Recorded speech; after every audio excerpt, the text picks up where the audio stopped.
Mes chers amis, nous nous retrouvons pour notre cours de 13 heures sur le Mesilat Yesharim, écrit par le Ramchal.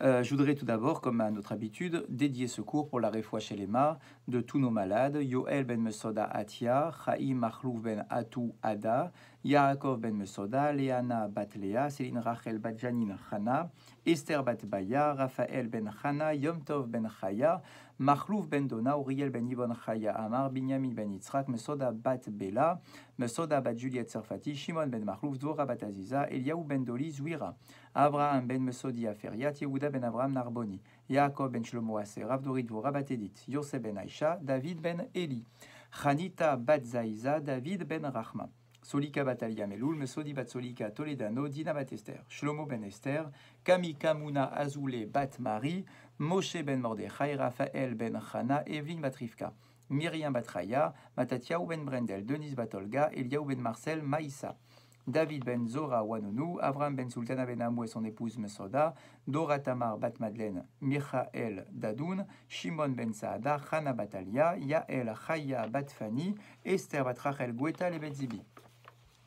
Yael bat Rivka, Esther bat Shifra, Dov ben Esther, Shlomo ben Myriam, Yoel ben Mesoda, Saadia ben Esther, Eliaou ben Zachra, Thierry Shlomo ben Liliane Fortuné, Rachma Ruth bat Lisette Esther, David ben Chana, Laurent Korchia, Yehuda ben Simon, Chaim Dov ben Victoria, Shalom Chaim ben Myriam, Yael bat Myriam, Daniel Tzion Hari ben Nora, Adas bat Ora et Odaya bat Hélène. Que ce cours donc aille pour la réfoua chez les mains donc de tous ces malades et de la même façon qu'il soit également dédié pour l'élévation de la Neshama de Nissim ben Laetitia Azugi, Chaim Yaakov ben Esther Lydia Isti, Shalom ben Yehuda Ganem, Meir Chai ben Abraham Cohen, Zora Georgette bat Esther, Félix Adani ben Emma Simcha, Yosef ben Chana Flak, Marcel Mesrod ben Simi, Zouira Rose bat Simcha, Yehuda ben Penina, Eli ben Chana ben Shimoun, Yosef ben Shalom, Aaron ben Soli, Kanina bat Kati, Matzli, Yari bet Politi, Léa Rivka bat Rachel, Henri Aaron ben Raphaël Matatia, Chai,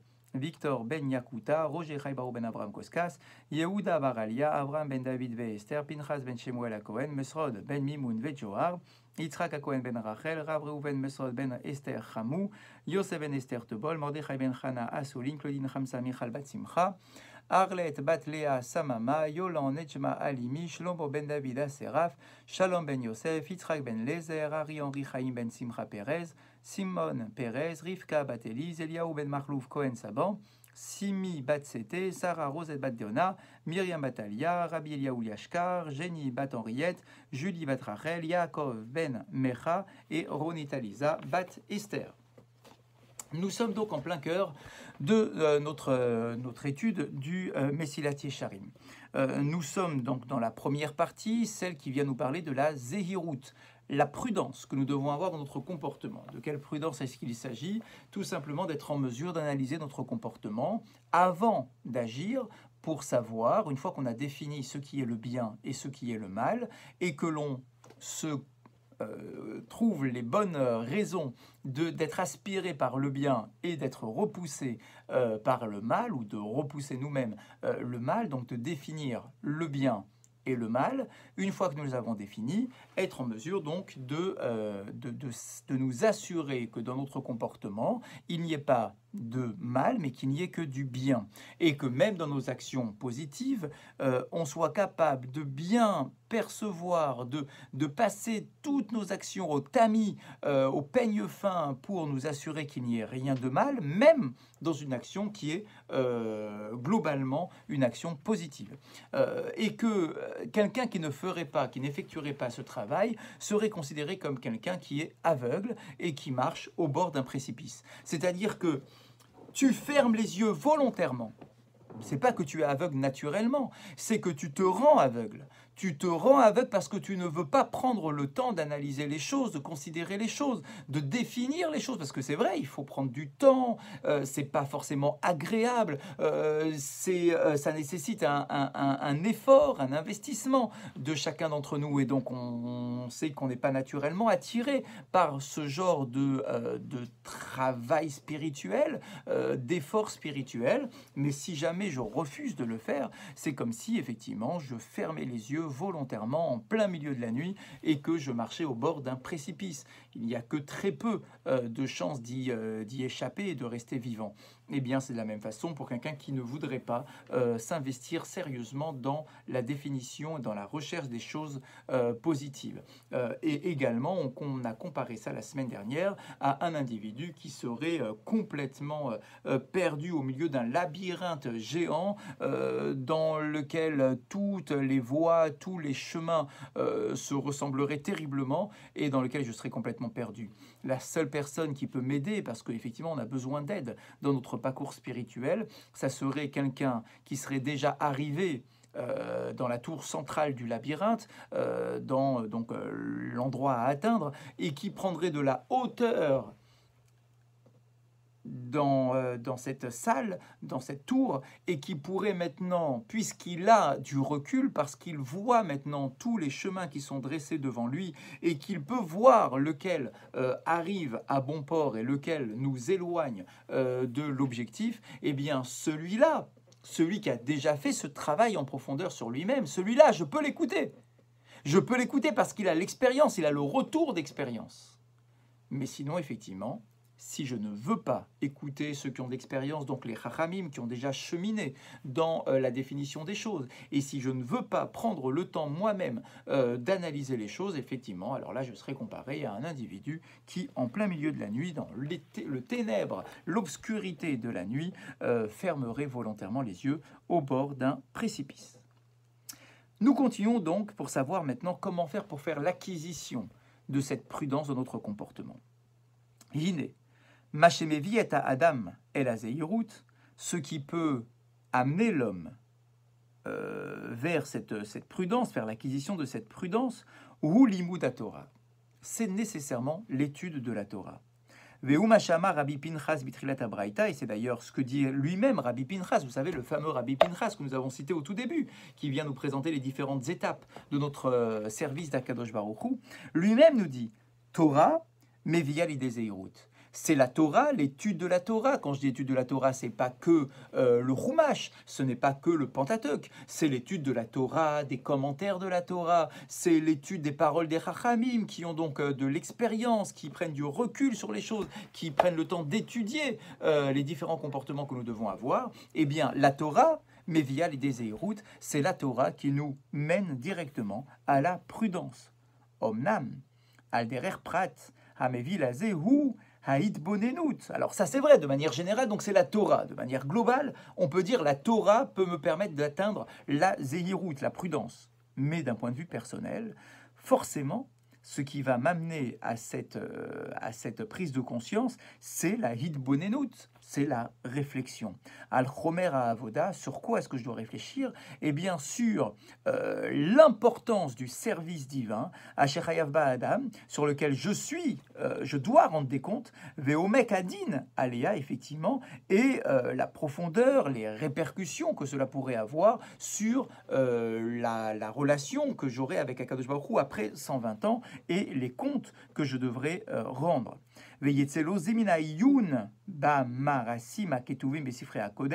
donc cela, je peux l'acquérir en approfondissant les différentes histoires qui sont rapportées dans les livres sacrés, Mina Limud de Mari Chachamim, et également de l'étude des différents textes écrits par nos Chachamim, Zichronam Livracha, Amorechim Alze, qui viennent effectivement nous pousser à effectuer une réflexion sur ce sujet-là. Ça veut dire que, comprenez bien, que lorsque vous tombez sur un texte rabbinique, sur lequel on va nous raconter une histoire, alors on peut se dire, bon, bah, c'est une histoire jolie, que l'on peut raconter à la rigueur à nos enfants pour qu'ils les aident à s'endormir.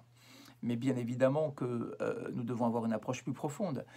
Nos chachamim, lorsqu'ils prennent le temps d'écrire quelque chose, en réalité, ils s'adressent tout d'abord aux adultes et pas aux enfants. Ils s'adressent à nous tous et ils cherchent à véhiculer à travers leur écrit un message important, un comportement à adopter dans notre quotidien. Donc, si tu veux comprendre et définir ce qu'est la zéhirut, la prudence, alors il faut nécessairement lire, étudier, comprendre, analyser les différents textes écrits par nos chachamim. Veine, Yesh beitbonenut hazeh hearot behadraga. Alors bien évidemment, on va trouver différents degrés de perception de l'importance de la zéhirout et du temps que l'on veut passer pour l'acquérir. L'ishlimé adarat, il y a 3 catégories.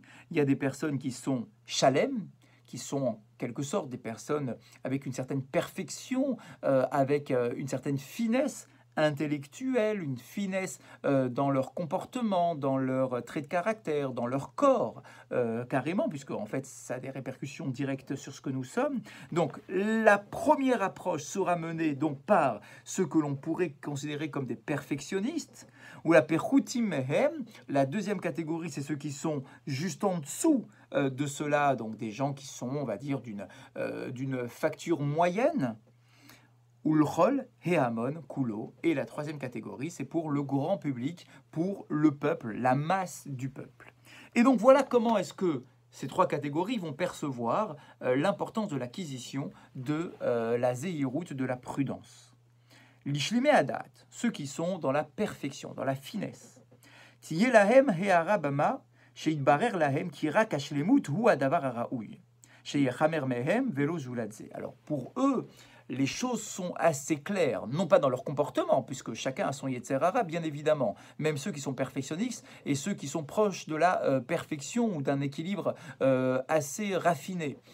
Bien évidemment, dans la pratique, on aura tous des épreuves à surmonter pour mettre à bien ce que nous avons comme projet. Ça, c'est dans la pratique. Mais dans l'approche intellectuelle, bien évidemment, ceux qui sont proches de la perfection, ceux qui sont raffinés dans leur comportement, pour eux, eh bien, les choses sont assez évidentes.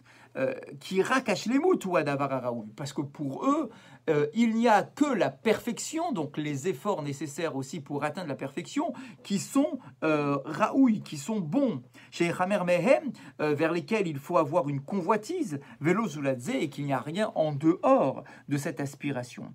Chez Enra, mais Chesron Hashlemut, pour eux, dès qu'il manque un moindre degré dans cette acquisition de la perfection, pour eux, c'est déjà une catastrophe.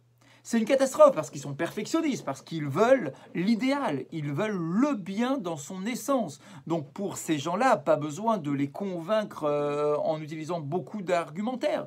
Pour eux, les choses sont assez évidentes.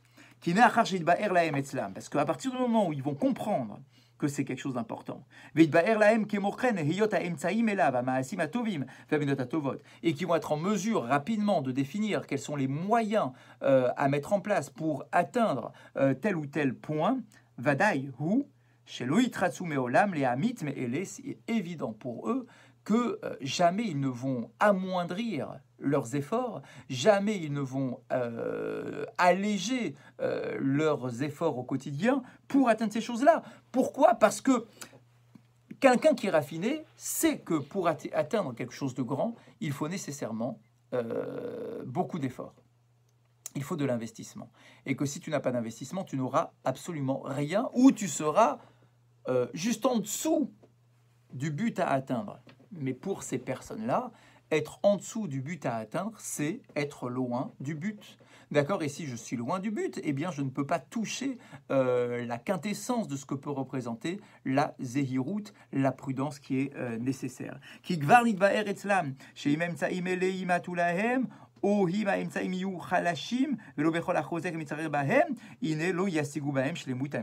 ils savent pertinemment que s'ils n'ont pas tout cela, ils n'atteigneront jamais la véritable shlemut, la perfection. Et là, et donc pour eux, ce sera effectivement quelque chose de détestable dans leur comportement et ils ne pourront jamais se complaire de quelque chose qui n'est pas à la hauteur du but à atteindre. Alken, l'uifraou et là les arbot bahem. Alors, pour ces gens-là, la zéhirout, la prudence sera bien évidemment la ligne directrice. La prudence dans le sens que j'ai défini moi au début, d'accord, du Mesilat Yesharim. C'est-à-dire que c'est la définition du bien, la définition du mal, de d'analyser son comportement en permanence, de prendre des conseils chez ceux qui sont en mesure de nous les donner, de ne pas se laisser attirer par la matérialité, par nos tendances naturelles, corporelles. Donc tout cela, pour quelqu'un qui est shalem, quelqu'un qui est dans la perfection, c'est quelque chose d'évident. Venesov zot amadrega et le sommet, le summum de ce degré-là, yanikret iratret, pour eux, bien évidemment, la notion majeure va s'appeler irat chet, la crainte de la faute. Chez Imina Meshubachot, chez Bamadregot, qui est un degré très élevé. C'est pas simplement j'ai peur de la faute pour pas avoir de punition, c'est que j'ai peur de la faute parce que si je commets une faute, je suis loin du but à atteindre. J'aurais bafoué tous les moyens que Dieu met à ma disposition pour atteindre un but de perfection spirituelle. Donc pour ces gens-là, eh bien, au quotidien, ils sont des yerechet, ils craignent la faute. Ils ne veulent absolument pas succomber à la moindre faute. Chez Adam Yari Tamid, Vedoeg, cette personne-là doit craindre en permanence Vedoeg et s'inquiéter. Peinimatebeyado eze shemetzret, de peur que l'on trouve entre ses mains la moindre trace de faute, Shitarakevu Menashlemut, qui pourrait donc l'empêcher d'arriver à la perfection, Asheru Chayab Lishalel Ba'avuro, perfection vers laquelle il doit s'efforcer en permanence pour s'élever. C'est pour cela que nos maîtres, de manière bien évidemment allégorique, vont nous dire dans un texte et dans une phrase qu'ils résument de cette façon, Melamed, Shekol Echad, on nous enseigne que dans le monde futur, chaque tzaddik sera enflammé par l'envie qu'il va porter au dé nuptial de son ami. Qu'est-ce que l'on veut nous dire? C'est que pour un tzaddik, l'aspiration vers le comportement d'un autre tzaddik est un idéal. C'est-à-dire que si je vois que le dé nuptial du tzaddik qui est à côté de moi est un dé nuptial qui est magnifique, avec des fleurs, avec des décorations, avec de la kedusha, etc., eh bien moi, je vais brûler d'envie d'avoir le même dé nuptial que mon ami tzaddik qui est à côté de moi. Donc c'est ce qu'on appelle ici, alors bien évidemment, c'est pas de l'envie négative, c'est une aspiration positive, être attiré par le comportement, par la spiritualité de mon ami, de mon voisin, de mon rave, de mon rabbin, de mon collègue d'études, enfin tout ce genre de personnages qui peuvent effectivement avoir une influence positive, mais encore faut-il vouloir avoir une aspiration, quelque chose qui brûle en moi. Je vois le dénuptial de mon voisin et je m'enflamme à la vue de son dénuptial tellement je veux effectivement le même. Ça donc c'est pour les tzadikim, pour les gens qui sont parfaits et les choses sont assez claires, assez évidentes. Pas besoin de les séduire par tout un raisonnement pour leur montrer à quel point il est important d'avoir de la zéhirout. La zéhirout, pour eux, c'est leur moteur, c'est leur essence pour atteindre l'objectif fixé par la Torah. Ça, c'est pour donc la première catégorie de ces personnages. La pechuti mehele. Maintenant, il y a des personnes qui sont en dessous, des personnes moyennes, des personnes à peu près équilibrées, mais qui ne sont pas des tzadikim à 1000%. Tiyehara les filles afranatam. Alors, pour ces personnes-là, il faudra adapter leur raisonnement, ou plutôt les arguments, à leurs facultés. Veu, les finyan akavod, asherem itavimlo, veze, qui zepashut etzel kol baaldat, shena madrigot mitralekot baolam haamiti, shehu haolam haba, et là les filles amaasim. Eux, pour ces personnes-là, il va falloir avoir un raisonnement très clair, de nous dire, regarde, toi, tu es quelqu'un d'équilibré, c'est-à-dire que tu as quand même une connaissance certaine. Tu sais que ce monde-ci, ce n'est pas le monde idéal, que le monde idéal, c'est le monde futur, et que ce monde-ci est un moyen pour accéder à quelque chose de plus grand. Donc, on admet que ces personnes-là, de catégorie moyenne, d'accord, sont aspirées tout de même par un idéal de vie. Ils n'arrivent peut-être pas à en faire leur moteur au quotidien en permanence, comme les tzadikim, mais tout de même, je sais où est la vérité, je sais que le monde futur est un monde important et que c'est là-bas que je vais avoir le salaire de mes efforts. Eh bien justement, puisque l'on parle et qu'on a une conscience du salaire de nos efforts et que on va avoir des différents degrés dans le monde futur, chacun selon son comportement dans ce monde-ci, alors du coup, pour ces gens-là, il est évident que plus tu vas faire des efforts dans ce monde-ci, et plus tu auras une part importante dans le monde futur. Et que si, dans le monde futur, tu espères avoir une place, un emplacement important, nécessairement que celui qui a une plus belle place, c'est celui qui a fait le plus d'efforts dans ce monde-ci. Et que celui qui n'a pas beaucoup œuvré dans ce monde-ci d'un point de vue spirituel, eh bien lui sera rabaissé dans le monde futur. Il sera chafal, il sera bas par rapport aux autres. Imken est faux. Alors donc du coup, si tu es conscient de cela, comment est-ce que tu pourrais volontairement fermer les yeux sur ce que tu dois faire dans ce monde-ci? Tu ne peux pas fermer les yeux, alors peut-être que ce n'est pas ton moteur en permanence, mais de là en arriver à te dire, je sais qu'il faut faire des efforts, mais je n'ai pas envie de les réaliser, je préfère fermer les yeux et me mettre en danger en permanence, alors on sait que les gens moyens ne vont pas se laisser à cette facilité. La plupart du temps, ils seront conscients de ce qu'ils devront faire pour avoir justement une place importante et agréable dans le monde futur. Donc ça, on va dire, c'est pour les gens intermédiaires que l'on arrivera et qui arrivent à se motiver seuls assez facilement, peut-être pas en permanence, mais assez facilement de manière générale. Veine yesh mapetaim. Maintenant, il y a la troisième catégorie. Des gens simples, des gens sots, des gens idiots, qui vont nous dire, pourquoi est-ce que tu veux que je me fatigue avec autant d'efforts, de concentration, de réflexion, de définition des choses? Ces gens-là qui n'ont pas de finesse spirituelle se disent, regarde, bon, ok, j'entends ton discours religieux qui me dit que attention, attention dans ton comportement, d'accord, mais de là à faire des efforts, non, ça ne me convient pas, c'est trop fatigant. Tu sais quoi? Je vais tout simplement faire le strict minimum pour ne pas être dans le groupe des mécréants les plus profonds. Ok, je ne vais pas être un grand mécréant, je ne vais pas me laisser à toutes sortes de débauches ou de comportements trop bas, trop matérialistes. D'accord, je suis d'accord avec toi. Mais pour autant, je ne suis pas non plus prêt à faire des efforts intellectuels trop poussés, trop raffinés pour être aspiré en permanence par de la spiritualité. Tu sais quoi, même quand tu me parles de Gan Eden et de Olam Haba, ça va, de toute façon, j'ai aucun espoir de me retrouver au pied du trône céleste. D'accord, c'est pas pour moi, je vais pas pénétrer à l'intérieur de toutes les salles du Gan Eden. Tu sais quoi, si je peux rester simplement dans le jardin extérieur, ça me suffit largement. Tant que je ne sois pas au Gehinam, hein, d'accord, je ne suis pas un mécréant tout de même. D'accord, donc on parle ici de gens qui ont quand même une sensibilité. J'ai une certaine sensibilité à la spiritualité, mais est-ce que cette sensibilité est suffisamment développée pour qu'elle m'accompagne en permanence? Ça, c'est les tzadikim, première catégorie.